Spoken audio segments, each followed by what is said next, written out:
crois que j'ai toujours dit les mêmes choses. Dans mon album Lost, je parlais déjà des violences policières, du féminisme, d'écologie et tout ça. Et simplement, il y a eu plusieurs années pendant lesquelles ma carrière musicale était pas forcément celle qu'on voyait le plus, parce que c'était de la musique moins populaire que celle que je fais à nouveau aujourd'hui. Donc c'était pas forcément de grands médias qui relayaient ma parole et donc mon propos engagé.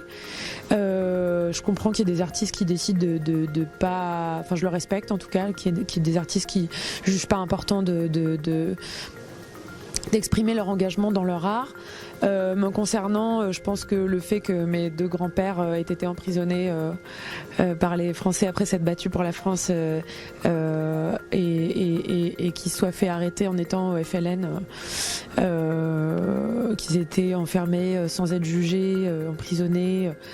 Et que je descende simplement de la lignée d'où je viens, quoi.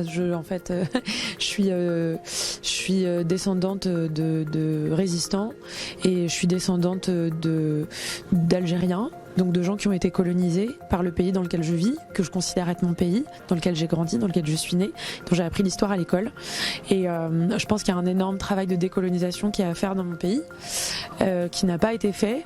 Et je crois que c'est à ma génération de s'adresser aux autorités, de s'adresser au gouvernement, de s'adresser à mes compatriotes, pour simplement leur dire que je crois que si on commence à faire ce travail-là, les folies qui se passent dans ce pays-là, avec le temps, pourront peut-être guérir et donc être soignées.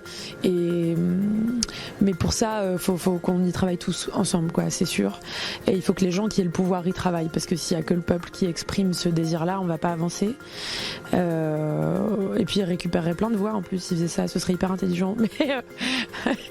Mais toujours est-il que oui, je pense qu'il y a un travail de décolonisation à faire qui est extrêmement important et sans ce travail-là, les folies qui arrivent dans ce pays-là grandiront et les écarts entre les gens grandiront et ça ira pas forcément mieux. Donc oui, mon engagement il fait partie de mon quotidien, mais en fait c'est tellement le cas de la majorité des gens de ma génération. Simplement, moi j'ai la chance de vous parler.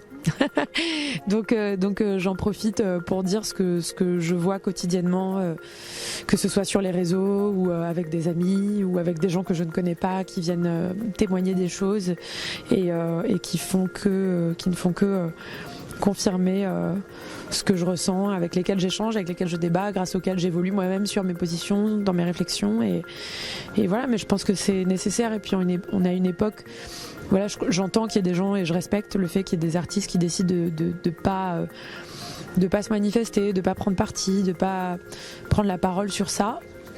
Mais moi c'est un peu ma manière de survivre en fait à toutes ces choses-là, à toutes ces injustices-là et aux colères qui m'habitent. Le seul moyen que j'ai d'y survivre, c'est d'en parler et d'essayer de les faire évoluer, quoi.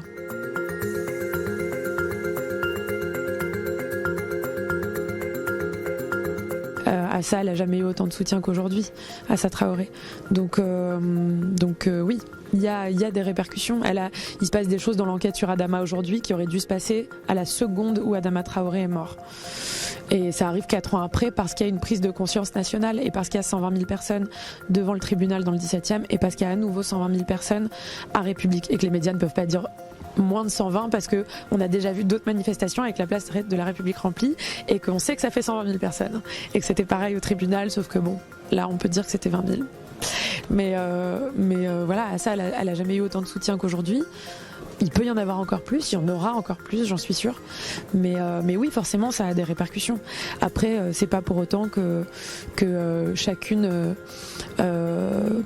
des entreprises se sont posé la question de combien il y avait de personnes arabes et de personnes noires engagées, à quel poste, qui se sont posé un tas de questions. Enfin, il y a tellement de combats à mener. Moi, j'en ai 3-4 auxquels je m'accroche férocement parce que c'est vraiment des combats, comme je disais, qui m'habitent, quoi, quotidiennement et si j'en parle pas, je deviens folle, je pense, en fait.